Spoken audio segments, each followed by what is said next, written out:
What do you think of when you hear the word king? What picture comes instantly to mind? At half-term, Florence, Andy and I went to the National Portrait Gallery. I'll admit that this trip may have been due to me wanting to pass on my love of British royal history to Florence, but I was like a child myself as I toured the royal galleries, particularly the Tudor one, drinking in the famous portraits of kings and queens that I'd seen so many times in textbooks. As I looked at these famous images, I began to wonder about how these royals chose to have themselves represented by the artist and what they were trying to say in the way that they presented themselves to their subjects. I was reminded of the painting of Charles I at the National Gallery, where the king had Van Dyck paint him on a massive warhorse as a huge piece of propaganda, to not only make himself seem taller, as he was very short, and to seem more powerful, but to proclaim his right to divine and absolute rule. We know that ultimately Charles I's calculated depiction of kingship in all its power and might failed, and he lost his head, literally. But being a king who died horribly, rejected by their subjects, is about all that Charles had in common with Jesus. Jesus did not portray himself as a powerful, wealthy warlord sort of king. But instead, as we see in today's passage, Luke 23 verses 27 to 49, his humble, human, sacrificial, servanthood kind of kingship confused those around him so much that they completely missed the point. This is the King of the Jews, the sign they placed above his head on the cross read.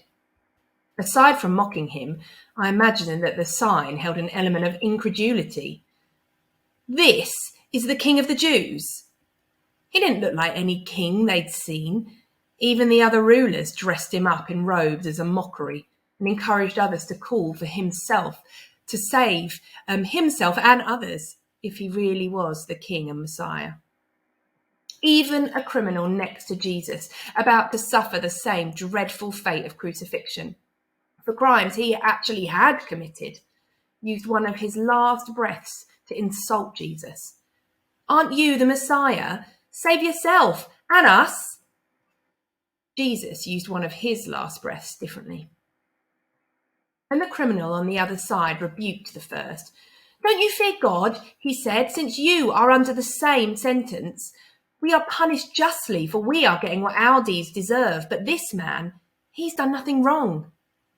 Instead, that criminal begged Jesus, "Jesus, remember me when you come into your kingdom." Jesus answered him. Despite his suffering and pain and his closeness to death, Jesus showed the true nature of his kingly power and spoke his forgiveness and salvation into being.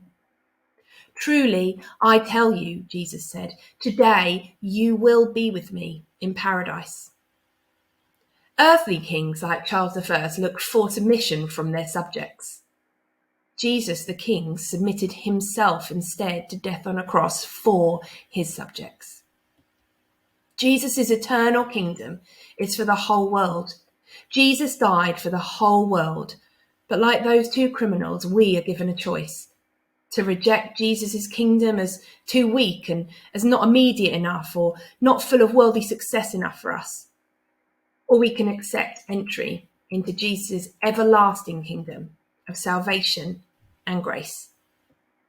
Jesus, remember me when you come into your kingdom. If it hasn't already been, let this be your prayer today.